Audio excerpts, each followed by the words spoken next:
So hello hi नमस्ते, क्या हालचाल बच्चों। स्वागत करते हैं इस बनाए हुए बेहतरीन से यूट्यूब चैनल आस्तिक बाय वार्ड में। मैं आपका भाई आस्तिक राव बेटा स्वागत करता हूं अपने इस बनाए हुए अमेजिंग से यूट्यूब चैनल पर, जहां पर मैं आप लोगों को इस चैनल पर क्लास 9 10 10th की पूरी साइंस पढ़ाता हूं बेटा, पूरी साइंस कवर कराता हूं। जैसा कि आप लोगों को पता होगा कि मैं अपने काम में बिल्कुल कंसिस्टेंट हूं, मेरी तरफ से कोई भी वो नहीं है। मैं डेली के डेली आप लोगों को एक लेक्चर प्रोवाइड कर रहा हूं, जो जिससे कि आप लोग उस लेक्चर को पढ़कर बेहतर नंबर ला सकते हैं।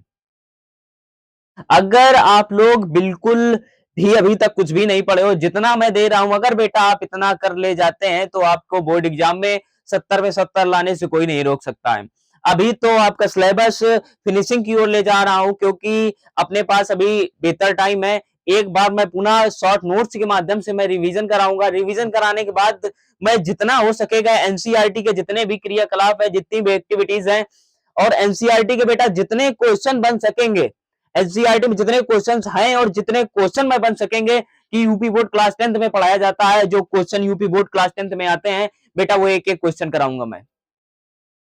अगर आप लोगों को मेरे ऊपर भरोसा है, क्योंकि मैंने कई बच्चों के एसएमएस देखे हैं, कमेंट सेक्शन में, मेरे कमेंट सेक्शन में आए हैं कि भैया आप बहुत अच्छा पढ़ाते हो, मुझे बहुत अच्छा समझ में आता है। मुझे इस बात पर अब थोड़ा प्राउड फील हो रहा है कि हाँ, मैं आप लोगों को पढ़ा पा रहा हूं। मेरी पढ़ाई आप लोगों तक बिल्कुल बेहतर तरीके से पहुंच रही हो, आप लोग बेहतर तरीके से समझ पा रहे हैं।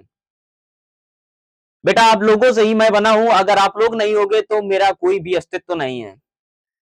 मैं अपने बच्चों की बदौलत ही बना हूं। मेरा यूट्यूब चैनल जो है तो वो मेरे बच्चों की बदौलत ही बना है। बेटा आप मेहनत करते रहिएगा, मेहनत में कसर मत छोड़िएगा, क्योंकि आप लोगों को पता है कि भयंकर गर्मी हो रही है। आपके गार्जियन बेटा कड़कती धूप में काम कर रहे हैं। उस कड़कती धूप को बेटा अगर आप लोग एक माँ बाप की खुशियों को, माँ बाप के आंसुओं को अगर खुशियों में बदलना चाहते हैं तो आप लोग मेहनत करना स्टार्ट कीजिए। क्या यार पढ़े हैं इन लाल पीले हरे हरे के चक्करों में। अभी आप लोगों की पढ़ाई की एज है, आप लोग मेहनत करिएगा, क्योंकि क्लास 10th में या क्लास 9th में कई सारे बच्चों का जो दिमाग है वो बहक सा जाता है और एक वो अलग डायरेक्शन में चले जाते हैं। क्या यार तुम इन छपरियों के तरीके, इन इस गर्लफ्रेंड बॉयफ्रेंड के चक्कर में पड़ो। यार तुम्हारे बाप को फक्र महसूस होना चाहिए अपने बच्चे पर, कि अपने बेटे पर, कि हाँ मैंने एक शेर पाला है। सारी चीजें दुनिया जहां की चीजें बेटा छोड़ दो, पढ़ाई पर ध्यान दो लोग। अगर आप लोग पढ़ाई पर ध्यान देंगे तो सबसे बड़ी चीज, आपके जो माँ बाप की खुशी, जो आंसू है बेटा, वो खुशी के आंसू में बदलेंगे। दूसरा, आपके माँ बाप का नाम रोशन होगा। जो लोग उनको कोसते हैं कि हाँ तुम्हारा लड़का ये करता है, तुम्हारी बेटी ये करती है, उनको वो लोग कोस नहीं पाएंगे और उनकी छाती पर पैर रख के आपके गार्जियन बोल पाएंगे कि हाँ मैंने एक शेर पाला है, यस मैंने एक शेरनी पाली है। सो बेटा आज का खेला स्टार्ट करते हैं अपने इस बेहतरीन से सेशन, ताबड़तोड़ फाड़ू सेशन के लिए। अगर आप लोग तैयार हैं तो अपना एक ये नया सा सेशन स्टार्ट करते हैं, जो कि आज ये लेक्चर नंबर 3 होने वाला है आपका, जहां पर मैंने क्लास जो पहली लेक्चर जो मैंने आप लोगों को दिया था, जो दूसरा लेक्चर देने वाला हो, तीसरा सॉरी, दूसरे लेक्चर में आप लोगों को सारे जितने अम्ल के केमिकल रिएक्शंस थे, क्या एसिड के जो केमिकल रिएक्शंस थे, वो सारे के सारे रिएक्शंस मैंने आप लोगों को दे दिए थे। जितनी नेमिंग रिएक्शन बन सकेंगी वो नेमिंग रिएक्शन मैं कराऊंगा क्लास 10th में, जितनी भी नेमिंग रिएक्शन होंगी। उसके बाद में आज हम बेटा बात करने वाले हैं किसकी, क्षार की, यानी कि बेस। बेस क्या होता है मैंने पहले लेक्चर में समझाया था, बट पुनः मैं आज समझा देता हूं फिर आप लोगों को कि क्षार क्या होता है। क्षार, आइए समझ लेते हैं क्षार क्या होता है। क्षारक, चैप्टर का नाम है एसिड बेस एंड सॉल्ट, यानी अम्ल क्षारक एवं लवण। जो बच्चा इंग्लिश मीडियम में, इंग्लिश मीडियम से है, उसके लिए भी ये सेशन इंपॉर्टेंट है। जैसे कि आप लोगों को पता होगा कि क्षार क्या होता है, आप लोगों को पहले से ही पता होगा। जो जलीय विलयन में क्या करते हैं, OH निगेटिव आयन देते हैं। क्या करते हैं बेटा, जो क्षार वह होते हैं जो जलीय विलयन में क्या देते हैं, OH निगेटिव आयन देते हैं। क्या देते हैं, OH निगेटिव आयन देते हैं। वो क्या कहलाते हैं बेटा, वो क्षार कहलाते हैं। यानी कि मान लीजिए ये क्या है बेटा, NaOH। जब इस NaOH को क्या करोगे आप लोग, जब इस NaOH को बेटा आप गर्म करोगे, क्या करोगे, गर्म करोगे, तो ये क्या बनाएंगे, Na पॉजिटिव में टूटेगा प्लस OH निगेटिव आयन में टूटेगा। क्या होगा, Na पॉजिटिव में टूटेगा और OH निगेटिव आयन में। ये क्रिया तब होगी जब आप सोडियम हाइड्रोक्साइड, जो कि एक प्रबल क्षार है, क्या है, सोडियम हाइड्रोक्साइड एक प्रबल क्षार है, इस प्रबल क्षार को जब आप लोग किसमें जल में घोलेंगे तो ये अपने सोडियम आयन में अलग टूटेगा और OH निगेटिव आयन में अलग टूटेगा। ये बात आपके दिमाग में होगी। क्षार क्या होता है? जो जलीय विलयन में OH निगेटिव आयन दान करते हैं उन्हें क्या कहते हैं बेटा? क्षार कहते हैं। आइए जो क्षार के बेसिक गुणधर्म है, क्या बेसिक गुणधर्म है? क्या क्षार के बेटा जो बेसिक गुणधर्म है, आइए समझ लेते हैं क्या होते हैं। क्षार स्वाद में कैसे होते हैं? कड़वे होते हैं। क्षार का स्वाद बेटा कैसा होता है? कभी आप लोगों ने साबुन चखा होगा या नहाते समय कभी कभी मुंह में साबुन चली जाती है तो वो उस समय कैसी आपको महसूस होती है बेटा? क्या होती है? कड़वी टाइप में महसूस होती है। जब वो जो क्षार होता है, क्षार बेटा क्या होता है? कड़वा होता है। और इनको छूने पर ये चिकने महसूस होते हैं, साबुन जैसे चिकने महसूस होते हैं। जब क्षार को बेटा आप अपनी हाथों से छुओगे तो ये कैसे महसूस होंगे बेटा? चिकने महसूस होंगे। चिकने कैसे? जैसे आप लोग साबुन नहाते हो, बेसिक सा एग्जांपल ले लो यार। साबुन, आपका साबुन, साबुन यानी कि क्या? साबुन का फार्मूला क्या होता है?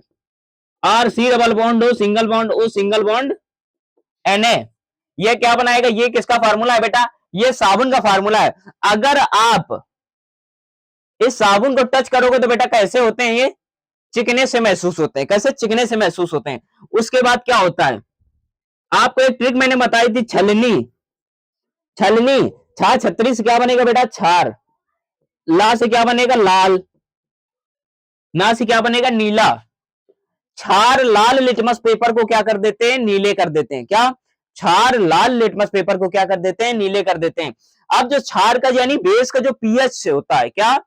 जो पीएच होता है, पीएच नंबर क्या होता है इसका? जो मैंने आप लोगों को बताया था, जो बेटा 0 से लेकर 7 के अंडर आएंगे, क्या होंगे? जो बेटा 0 से लेकर 7 के मिड में आएंगे, 0 से 7 के मिड में आएंगे, वो क्या होते हैं बेटा? आपके सारे के सारे एसिडिक मीडियम में होते हैं। कैसे?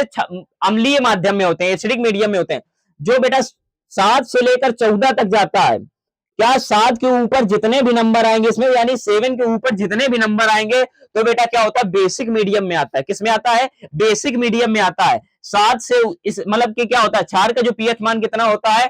7 से अधिक होता है। कितना होता है बेटा? 7 से अधिक होता है। जब क्षार किसी धातु के साथ क्रिया करता है तो आप लोग लिखेंगे, बेसिक गुणधर्म है उसमें क्या लिखेंगे? जब क्षार किसी धातु से क्रिया करता है तो हाइड्रोजन गैस निकालता है। क्या निकालता है? हाइड्रोजन गैस निकालता है। ये आप तक बात मैंने पहले भी बताई थी, ये बात मैं आज ही पुनः रिवीजन कराया मैंने। आइए समझ लेते हैं बेटा अब इसके रासायनिक गुणधर्म, यानी इनकी अब केमिकल प्रॉपर्टीज देखेंगे। क्या देखेंगे? केमिकल प्रॉपर्टीज, यानी बेस की जो केमिकल प्रॉपर्टीज हैं उनको देखेंगे। बारी बारी से तोड़ेंगे बेटा।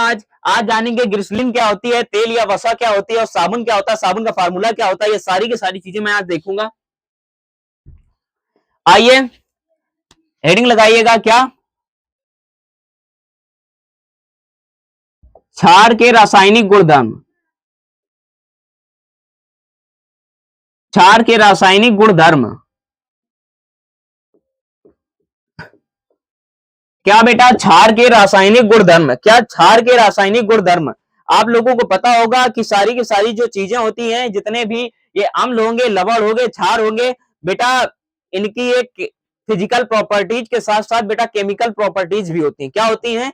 यानी कि रासायनिक अभिक्रियाएं भी होती हैं। सबसे पहली अभिक्रिया क्या होगी इसमें? तेल या वसा से अभिक्रिया। क्षार की, क्षार की तेल या वसा से अभिक्रिया। तेल या वसा से अभिक्रिया। क्षार की तेल या वसा से क्रिया। आइए समझ लेते हैं कि तेल क्या होता है, वसा क्या होता है। जो बेटा तेल है, तेल एक क्या होता है? एक जो प्लांट से निकाले, जैसे आपका सरसों हो गया, मस्टर्ड, उससे तेल निकलता है। जो बेटी बेटा बॉडी से जो ऑयल निकलता है उसे क्या कहते हैं? लिपिड्स यानी वसा कहते हैं। क्या कहते हैं? लिपिड्स यानी वसा। बाकी इनका केमिकल प्रॉपर्टीज बेटा सेम क्या होती हैं? जो इनका केमिकल फार्मूला होता है वो सेम होता है। कैसा होता है? केमिकल फार्मूला सेम होता है, बट इनकी जो फिजिकल प्रॉपर्टीज है, यानी कि जो भौतिक परिवर्तन है, वो बेटा अलग अलग होता है। इसका क्या होता है? तेल और वसा में यही एक डिफरेंस है। आइए लिखते हैं क्षार की तेल या वसा से अभिक्रिया। सबसे पहले कोई सा एक क्षार ले लो, नॉर्मल सा प्रबल क्षार ले रहे हैं हम लोग, NaOH यानी सोडियम हाइड्रोक्साइड को। सोडियम हाइड्रोक्साइड को किससे अभिक्रिया कराएंगे? तेल या वसा से अभिक्रिया। आइए तेल या वसा का फार्मूला जानते हैं, क्या होता है? CH2 single bond O single bond C double bond O single bond क्या हो जाएगा R, C H single bond C O single bond C double bond O single bond R, single bond C H two single bond O single bond C double bond O single bond R. ये किसका बेटा formula है, ये किसका है, ये है तेल या वसा, तेल या वसा, क्या है बेटा ये तेल या वसा, ये क्या है तेल या वसा है। अब इसका जब हम NaOH के साथ में रिएक्शन कराएंगे, NaOH के साथ में रिएक्शन कराएंगे तो बेटा क्या बनेगा यहां पर, NaOH के साथ जब हम इनको रिएक्ट करेंगे किसको तेल को, जब हम NaOH यानी कि प्रबल क्षार में डालते हैं तो बेटा क्या बनाता है, CH2 single bond OH single bond CH single bond OH single bond CH2 single bond OH, क्या सिंगल बॉन्ड देखो CH2 single bond OH CH single bond OH single bond CH2 single bond OH plus क्या बनाएगा, ये क्या बनाएगा RC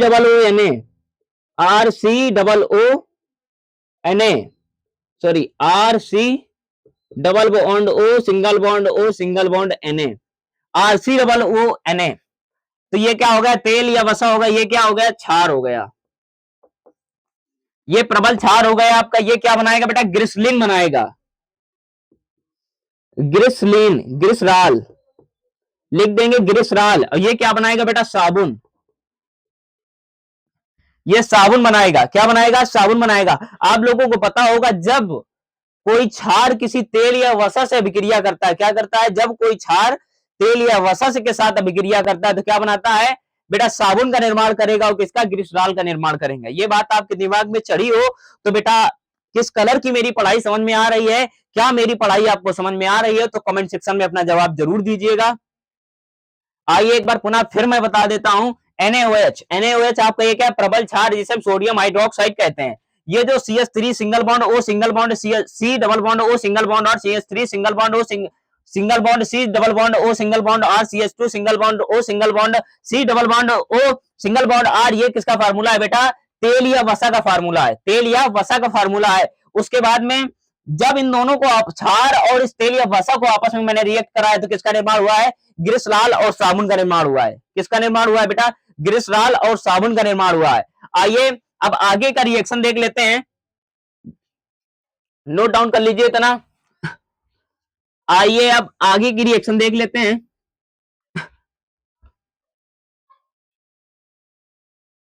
अब क्षार की किससे अभिक्रिया कराई जाए, क्षार की धातु से अभिक्रिया, क्षार की धातु के साथ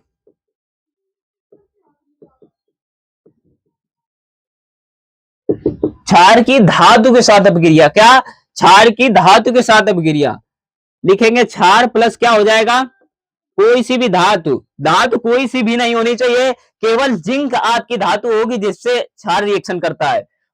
ये जब धातु को क्षार के साथ मिलाया जाता है तो क्या बनाता है बेटा लवण बनाएगा। लवण क्या बनेगा जब जड़ियन के साथ रिएक्शन कराएगा तो क्या बनेगा वो मैं बताऊंगा।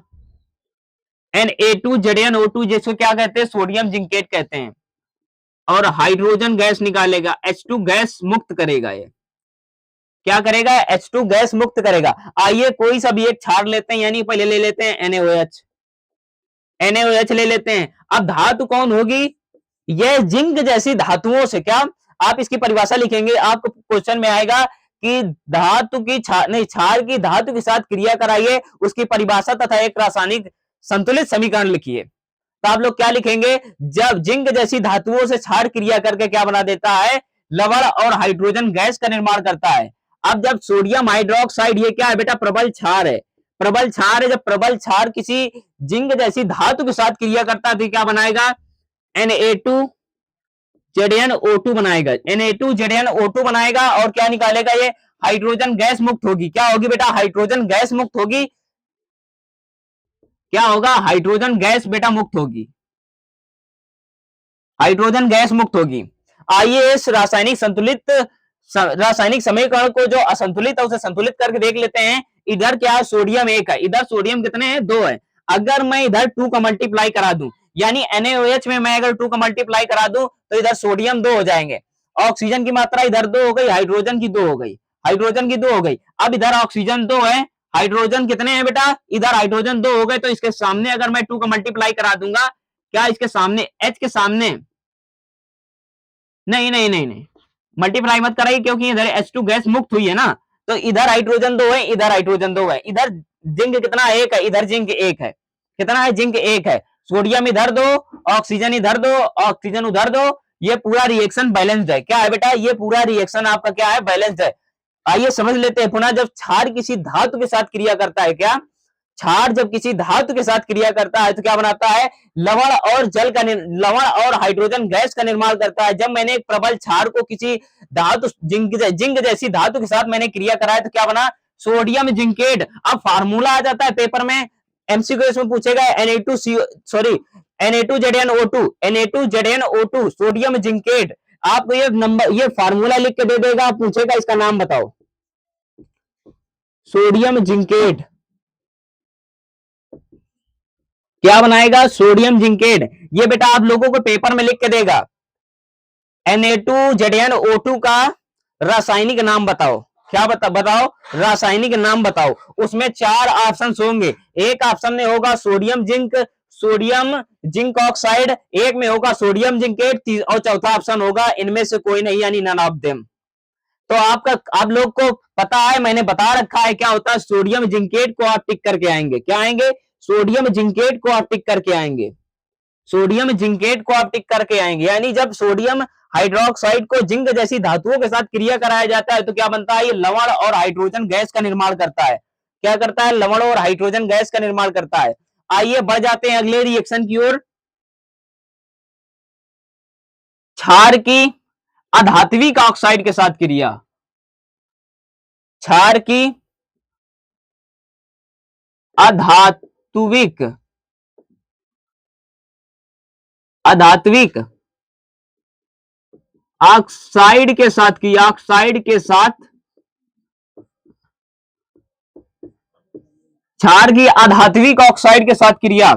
आइए समझ लेते हैं कि अधात्विक ऑक्साइड होते क्या है। अधात्विक ऑक्साइड यानी कि अधातु क्या होती है, कार्बन ऑक्साइड, क्या बनाए, ये क्या होता है, CO2, CO2 एक क्या है, अधात्विक ऑक्साइड है, क्या है बेटा, अधात्विक ऑक्साइड है। जब अधात्विक ऑक्साइड के साथ जब क्रिया कराई जाती है किसकी, NaOH, NaOH की ना कराओ, इसमें कराओ किसकी, कोई सा एक ऐसा क्षार बताओ, हाँ CaOH का होल ट्वाइस, CaOH का होल ट्वाइस, यानी कैल्शियम हाइड्रोक्साइड एक क्षार है, कैल्शियम हाइड्रोक्साइड एक दुर्बल क्षार है। जब बेटा इसके साथ मैं क्रिया कराऊंगा किसकी, CO2 की, किसकी क्रिया कराऊंगा बेटा, CO2 की जब मैं क्रिया कराऊंगा कैल्शियम हाइड्रोक्साइड के साथ में, तो ये क्या बनाएगा, CaCO3, CaCO3, CaCO3 क्या है बेटा, एक लवण है, क्या है, लवण है, प्लस प्लस क्या बनाएगा, और क्या बनाएगा, H2O का निर्माण करेगा, H2O का निर्माण करेगा। आप लोगों ने एक चीज देखी होगी, आप लोगों के घर में जो चूना होता है, क्या बिना बुझा चूने का फार्मूला होता है, कैल्शियम ऑक्साइड CaO। जब CaO में हम क्या करते हैं, H2O मिलाते हैं, क्या CaO में जब हम H2O मिलाएंगे तो बेटा ये क्या बनाएगा, ये कौन सी अभिक्रिया हो जाएगी, चैप्टर 1 है रासायनिक अभिक्रिया एवं समीकरण, उसमें एक अभिक्रिया होगी कौन सी, संयोजन अभिक्रिया या योगात्मक अभिक्रिया। ये उसका एग्जांपल लिख सकते हैं आप लोग, CaO प्लस H2O क्या बनाएगा, CaOH का होल ट्वाइस, क्या बनाएगा, CaOH का होल ट्वाइस। जब मैं CaOH का होल ट्वाइस में CO2 प्रोवाइड कर देता हूं, क्या CO2 प्रोवाइड कर देता हूं, तो क्या बनाता है, CO3 का होल ट्वाइस, CaCO3 प्लस क्या बनाएगा, H2O। जब ये बेटा बिना बुझा चूना है, बिना बुझे चूने का फार्मूला क्या होता है, CaO। जब मैं इसको जल के साथ मिलाता हूं तो बेटा चूना पानी बनता है। जब मैं दुकान से क्या कलई लाता हूं और उस कलई को पानी में डालता हूं तो क्या बनाएगा बेटा, चूना पानी पूरा बन जाता है, तो क्या बनाएगा, CaOH का होल ट्वाइस। जब CaOH का होल ट्वाइस जो चूना पानी होता है, चूने के साथ में जो पानी होता है, जब बेटा उसको दीवार में रगड़ा जाता है, यानी दीवारें पोती जाती हैं, तो उस समय हमारे वायुमंडल में क्या मौजूद है, कार्बन डाइऑक्साइड। जब वो CaOH का होल ट्वाइस क्या करता है, जब वो कार्बन डाइऑक्साइड के साथ में रिएक्शन करता है, यानी कार्बन डाइऑक्साइड के साथ में रिएक्ट करता है, तो क्या बनाता है, कैल्शियम कार्बोनेट, कैल्शियम कार्बोनेट, यानी कि मेरे पास ये कैल्शियम कार्बोनेट मौजूद है। आप लोगों को मैं दिखा रहा हूं, ये रहा कैल्शियम कार्बोनेट, ये रहा कैल्शियम, ये जो है ये क्या है, चूना है। जब जो वैसा चूना था पानी वाला, क्या CaOH का होल ट्वाइस था, CaOH को होल ट्वाइस को मैंने दीवार में रगड़ा, दीवार में क्या हुआ, वायुमंडल में क्या मौजूद है, कार्बन डाइऑक्साइड। इस CaOH के होल ट्वाइस ने CO2 के साथ में क्रिया करी, क्या करी, CO2 के साथ में क्रिया करी बेटा, तो ये क्या बन गया, इस समय क्या है, ये चूना पत्थर है। क्या है, चूना पत्थर यानी कैल्शियम कार्बोनेट है। संगमरमर का अगर फार्मूला पूछा जाए तो भी कैल्शियम कार्बोनेट होता है, चाक का फार्मूला पूछा जाए तो भी कैल्शियम कार्बोनेट होता है, चूना पत्थर का फार्मूला पूछा जाए तो भी कैल्शियम कार्बोनेट होता है। ये बात आपके दिमाग में चढ़ी या नहीं चढ़ी? मैं उम्मीद करता हूं कि ये बातें आपके दिमाग में चढ़ रही होंगी। आइए इस रिएक्शन को अपन बैलेंस कर लेते हैं। ये क्या है, कार्बन डाइऑक्साइड है, कार्बन डाइऑक्साइड, ये कार्बन डाइऑक्साइड है, ये कैल्शियम हाइड्रोक्साइड है, क्या है, कैल्शियम हाइड्रोक्साइड, ये कैल्शियम हाइड्रोक्साइड है। ये क्या है, कैल्शियम कार्बोनेट है, क्या है, ये कैल्शियम कार्बोनेट है, ये क्या है, H2O है। आइए इस रिएक्शन को अपन बैलेंस कर लेते हैं। इधर कार्बन कितना है, एक है, क्या कार्बन इधर एक है, कार्बन इधर एक है, ऑक्सीजन इधर दो है, ऑक्सीजन इधर तीन है, ऑक्सीजन देखो इधर दो दो चार है, ऑक्सीजन इधर भी चार है, हाइड्रोजन इधर दो है, हाइड्रोजन इधर दो है, कैल्शियम इधर एक, कैल्शियम इधर एक। ये बेटा रिएक्शन आपस में बेटा पूर्णतः क्या है, बैलेंस्ड है, क्या है, ये पूरा संतुलित रासायनिक समीकरण है, क्या है, संतुलित रासायनिक समीकरण है, संतुलित रासायनिक समीकरण है। आइए बढ़ जाते हैं अगले रिएक्शन की ओर, क्षार की अम्ल के साथ अपक्रिया, क्या, क्षार की अम्ल के साथ अपक्रिया, क्षार की अम्ल के साथ अपक्रिया लिखाने से पहले, बताने से पहले मैं आप लोगों को एक चीज समझाना चाहता हूं कि कभी कभी आपने देखा होगा पेट में इंसानों के एसिडिटी हो जाती है, ह्यूमंस के पेट में एसिडिटी हो जाती है, आपके पेट में भी कई बार एसिडिटी हुई होगी, मेरे पेट में भी कई बार एसिडिटी हुई है। एसिडिटी मतलब आप लोग समझ रहे हैं, एसिड की मात्रा अधिक हो जाना, एसिड की मात्रा अधिक हो जाना और आपका पेट खराब हो जाता है। जब आपका पेट खराब हो जाता है तो प्रीफर कराया जाता है कि अगर मेरी बॉडी में एच यानी कि HCl यानी एसिडिक मात्रा ज्यादा है, क्या है, एसिड की मात्रा ज्यादा है यानी अम्ल की मात्रा बेटा ज्यादा है, तो उस समय क्षारीय दवाएं, क्या, जो बेसिक मेडिसिन हैं, बेसिक मेडिसिन जो क्षार वाली दवाएं होती हैं, एग्जांपल में लीजिए, अगर डॉक्टर के पास जाएंगे तो जो उसमें जिसमें क्षार होगा वो सिरप लिखेगा, और बाकी अगर नॉर्मल से आप अगर इनो पी लेते हैं, इनो में क्या होता है आपका, ये हाइड्रोक्साइड होता है, क्या होता है, हाइड्रोक्साइड यानी क्षारीय नेचर का होता है, क्षारीय नेचर का क्या होता है, इनो, इनो आपका बेटा क्षारीय नेचर का होता है। जब इनो क्या, जब अम्ल और क्षार दोनों एक साथ रिएक्शन करते हैं, क्या करते हैं, अम्ल और क्षार बेटा जब दोनों एक साथ रिएक्शन करते हैं तो जो अम्ल का प्रभाव होता है वो क्षार के रिएक्शन से वो पूरा नष्ट हो जाता है, जो क्षार का रिएक्शन होता है तो अम्ल के प्रभाव से वो क्षार नष्ट हो जाता है। ये क्रिया क्या कहलाती है बेटा, उदासीनीकरण कहलाती है, क्या कहलाती है, उदासीनीकरण यानी कि न्यूट्रल रिएक्शन कहलाती है, उदासीनीकरण यानी न्यूट्रल रिएक्शन कहलाती है। न्यूट्रल मतलब जीरो हो जाना किसी चीज का। आइए लिखते हैं, कोई सा भी क्षार ले लो, KOH ले लो, पोटेशियम हाइड्रोक्साइड, ये क्या है, प्रबल क्षार है। जब किसी अम्ल के साथ रिएक्शन कराते हैं, क्या, अम्ल के साथ, HCl, HCl के साथ में जब बेटा इन दोनों को रिएक्ट कराया जाएगा, क्या कराया जाएगा, HCl के साथ में इन दोनों को रिएक्ट कराया जाएगा तो ये क्या बनाएगा, KCl बनाएगा। KCl एक प्रकार का लवण है, उसके बाद में क्या बनाएगा, H2O बनाएगा, क्या बनाएगा, H2O बनाएगा। बेटा जहां पानी बनने लगे, जब अम्ल और क्षार आपस में बेटा रिएक्ट कर रहे हैं और जल का निर्माण करा रहे हैं, वहां क्या होगा, विलयन उदासीन होगा, कैसा होगा, विलयन न्यूट्रल होगा, सॉल्यूशन क्या होगा बेटा, न्यूट्रल होगा। आइए इस रिएक्शन को बैलेंस कर लेते हैं। इधर H2O हाइड्रोजन दो है, इधर हाइड्रोजन दो, ऑक्सीजन एक, KCl के एक, Cl एक, पूरा रिएक्शन बेटा एक ऐसा है, बैलेंस्ड है आपका, कैसा है रिएक्शन, बैलेंस्ड है। आइए पुनः एक बार समझा देते हैं, इसे लिख लीजिए नोट लगा के।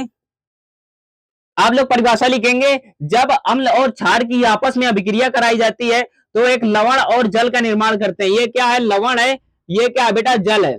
जब अम्ल और क्षार की आपस में रिएक्शन यानी अभिक्रिया कराई जाती है तो लवण और जल का निर्माण कराता है। तो इसे, इस अभिक्रिया को क्या कहते हैं, उदासीनीकरण कहते हैं। उदासीनीकरण,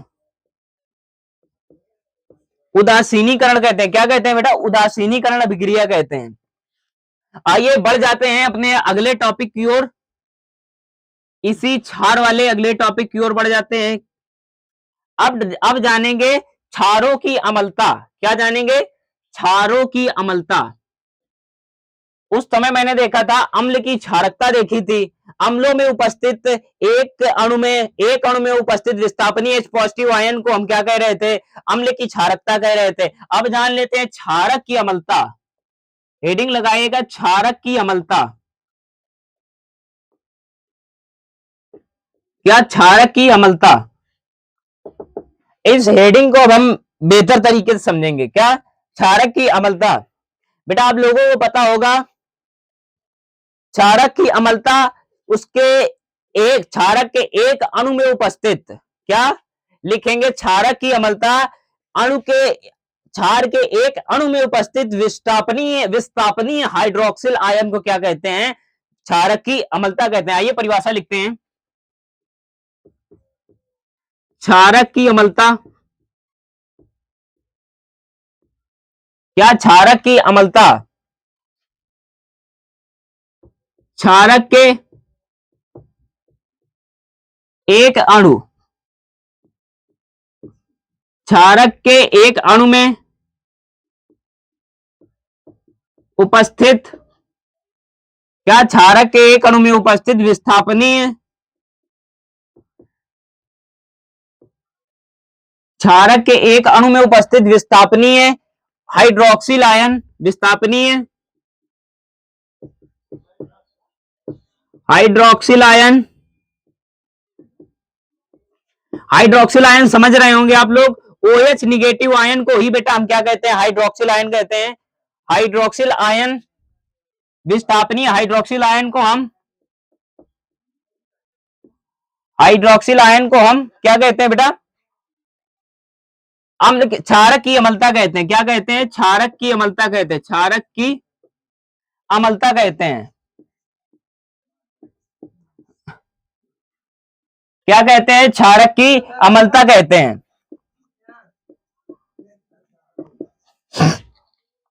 क्षारक की अम्लता कहते हैं। क्षारक की अम्लता, क्षार की अम्लता क्या कहते हैं, क्षारक के एक अणु में उपस्थित, क्या, क्षारक के एक अणु में उपस्थित, क्षारक के एक अणु में उपस्थित विस्थापनीय, क्या, क्षारक के एक अणु में उपस्थित विस्थापनीय OH निगेटिव आयन यानी हाइड्रोक्सिल आयन को हम क्या कहते हैं बेटा, क्षारक की अम्लता कहते हैं। क्षारक की अम्लता देख लेते हैं। सबसे पहला पॉइंट लिखेंगे क्षारक की अम्लता में, NaOH कामा KOH। देखो NaOH KOH, इनकी बेटा क्षारकता क्या होती है, इनकी अम्लता क्या होती है, अम्लता, अम्लता क्या होती है बेटा, एक होती है। क्या होती है, एक होती है। इसमें NaOH और KOH में, क्या, NaOH में और KOH में वन निगेटिव आयन क्या प्रेजेंट है, क्या, वन निगेटिव आयन प्रेजेंट है, इसलिए इसकी क्षारकता कितनी हो, इसकी अम्लता क्या हो जाएगी, सॉरी, एक हो जाएगी। अब दूसरा नंबर, CaOH का होल ट्वाइस, MgOH का होल ट्वाइस, क्या, MgOH का होल ट्वाइस, इनकी क्षारकता क्या, अम्लता क्या हो जाएगी, अम्लता, अम्लता कितनी हो जाएगी बेटा, 2 हो जाएगी। क्यों, इसमें जो OH निगेटिव आयन है बेटा कितने प्रेजेंट है, 2 प्रेजेंट है। इसमें CaOH का होल ट्वाइस में OH निगेटिव आयन कितने प्रेजेंट है, 2 प्रेजेंट है। आइए तीसरा देख लेते क्या होता है, Al2, क्या, Al2, AlOH का होल थ्राइस, क्या, AlOH का होल थ्राइस, इसकी बेटा अम्लता कितनी होगी, अम्लता इसकी कितनी होगी बेटा, 3 होगी। क्षारक की अम्लता क्या होती है, दोबारा देख लेते हैं। क्षारक की अम्लता क्षार के एक अणु में, क्या, क्षार के एक अणु में विस्थापनीय हाइड्रोक्सिल आयन को क्या कहते हैं बेटा, विस्थापनीय OH निगेटिव आयन को क्या कहते हैं, क्षारक की अम्लता कहते हैं। एग्जाम्पल में NaOH KOH, NaOH में KOH में क्या हाइड्रोक्सिल समूह कितना है, एक जुड़ा, यानी एक निगेटिव आयन है, तो उसमें उसकी क्षारकता अम्लता क्या हो जाएगी, एक हो जाएगी। और CaOH का होल ट्वाइस और MgOH का whole twice, OH negative ion इसमें दो प्रेजेंट है, इसलिए इसकी क्षारकता कितनी हो जाएगी, सॉरी अम्लता दो हो जाएगी। अब AlOH3 इसकी अम्लता कितनी हो जाएगी बेटा, अम्लता कितनी हो जाएगी इसकी, तीन हो जाएगी। वो क्षारकता ज्यादा वो है इसलिए ज्यादा याद है, वो जुबान बढ़ रही है मेरी आज। आइए अब आगे बढ़ जाते हैं अगले टॉपिक की ओर।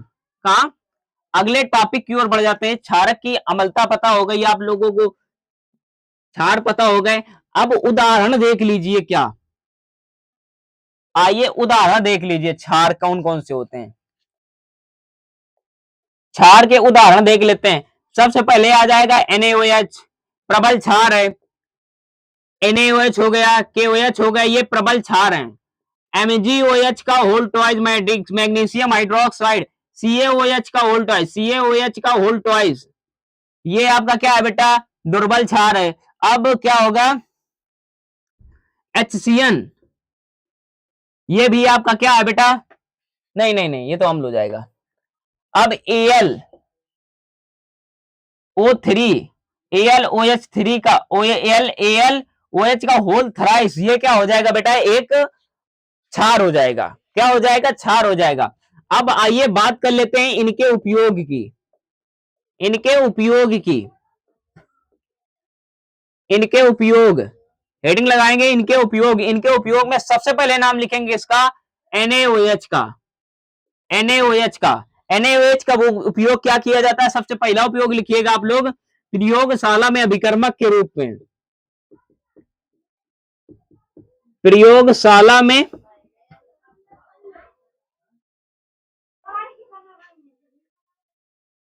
प्रयोगशाला में अभिकर्मक के रूप में,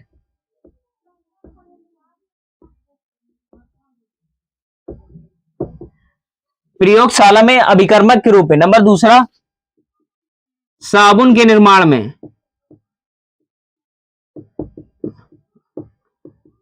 साबुन के निर्माण में। नंबर तीसरा पॉइंट, नंबर तीसरा पॉइंट क्या होगा इसमें, जल की कठोरता दूर करने में, जल की कठोरता दूर करने में।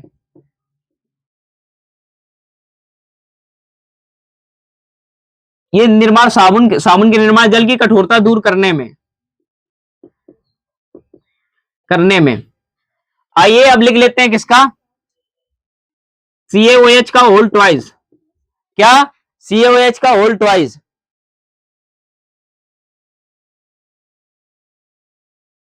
अब इसका उपयोग देख लेते हैं, किसका, CaOH का होल ट्वाइस का उपयोग देख लेते हैं।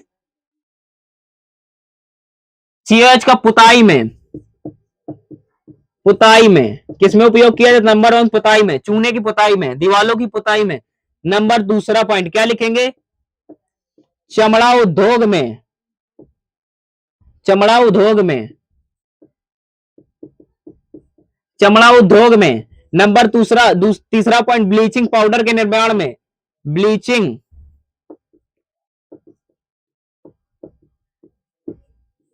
पाउडर के निर्माण में, क्या, ब्लीचिंग पाउडर के निर्माण में। इसमें और एक लिखिएगा NH4OH, NH4OH अमोनियम हाइड्रोक्साइड। अब लिख लीजिएगा NH4OH, क्या, NH4OH, NH4OH का उपयोग आप लोगों को लिखना पड़ेगा। ये आपके एनसीईआरटी के सिलेबस में बेटा आपके बोर्ड एग्जाम में भी एक क्वेश्चन आ चुका है। इसका उपयोग प्रयोगशाला में अभिकर्मक के रूप में आप लोगों को पता है। अब लेकिन एक पॉइंट और लिख लीजिएगा, अमोनियम लवण बनाने में, अमोनियम लवण बनाने में, अमोनियम लवण बनाने में क्या किया जाता है, अमोनियम लवण बनाने में। बेटा आज के लिए इतना ही, छोटा लेक्चर रखिएगा, बेहतर कंटेंट रखिएगा, बेहतर क्वालिटी रखिएगा, उसी क्वालिटी से आप लोग पढ़ाई करते रहिएगा। मैं आज एक चीज पर मेरी खुशी है कि कई सारे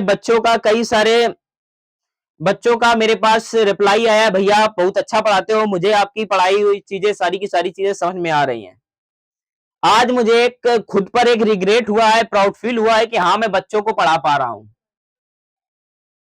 क्या मैं अब बच्चों को पढ़ा पा रहा हूँ? और आप लोग जो भी बच्चे नए हैं, चैनल को सब्सक्राइब कर लें, बेल आइकन प्रेस कर दें ताकि आने वाली वीडियो की नोटिफिकेशन उन बच्चों तक ज़रूर पहुँच जाए।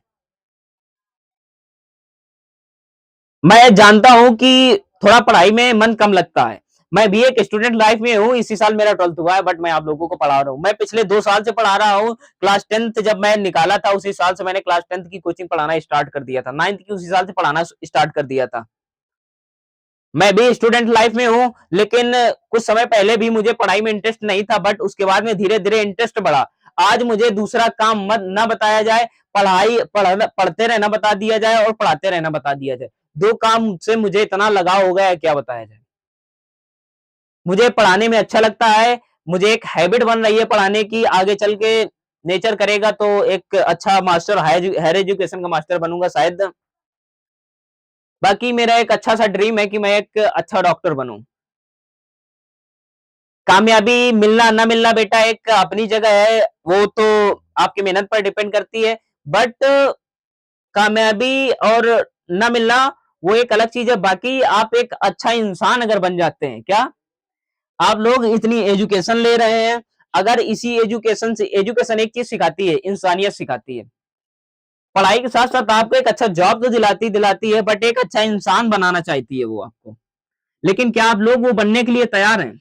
आप अगर एक ईमानदार इंसान, एक शांत स्वभाव वाला इंसान बनकर अगर आप ज़िंदगी बिताएँगे, तो बेटा आपका जीवन बहुत ही खुशमय होगा। ईमानदारी में बेटा बहुत ताकत होती है। एक शांत इंसान के पास बहुत ताकत होती है। कई सारी चीज़ों से मैंने सीखा है, कई सबसे ज़्यादा तो मैं अगर सीखने की बात करूँ, तो मैंने बाहर की दुनिया से कुछ भी चीज़ें ऐसी नहीं रही हैं कि जो मैं सीखा नहीं हूँ। और सबसे ज़्यादा अगर सीखने की बात करी जाए, तो मैंने अपने पिताजी से बहुत सारी चीज़ें सीखी हैं। आज मैं अगर इस तरीके से बोल पा रहा हूँ, आपके सामने इस तरीके से खड़ा हूँ, कैमरे के इस पार मैं खड़ा हूँ, वो अपने पिता की बदौलत मैं खड़ा हूँ। मुझे फ़र्क नहीं पड़ता दुनिया क्या बोलती है, क्या करती है, आई डोंट केयर। लेकिन एक चीज़ का मैं रिग्रेट करता हूँ कि मेरे अंदर एक शांत स्वभाव का इंसान है। लेकिन हर समय मैं शांति नहीं दिखाता हूँ। हर ज़्यादा शांत होना भी बेटा आपके लिए बहुत खराब है। आप लोग थोड़ा अपने मिजाज में थोड़ा नमक मिलाइएगा। समुंदर अगर खारा ना होते तो लोग कब का पी चुके होते। मिजाज में थोड़ी सख्ती भी ज़रूरी है। हर समय शांत नहीं बनना है, बाकी एक अच्छा शांत इंसान, एक ईमानदार इंसान बनना है आपको। जब आप पर कोई वार करे, तो उस समय बेटा आप लोगों को शांति नहीं दिखानी है एकदम। उसको जवाब दो, लेकिन दूसरे शब्दों में जवाब दो। मिलते हैं बेटा अगले लेक्चर में। तब तक के लिए मैं उम्मीद करता हूं कि आप लोग पानी पीते रहेंगे, बॉडी हाइड्रेट रखेंगे, अपनी हेल्थ को सुधारते हुए ये लेक्चर देखेंगे और जितना मैंने वर्क दिया है उतना वर्क आप लोग करेंगे। मिलते हैं बेटा अगले लेक्चर में। तब तक के लिए जय हिंद, जय भारत।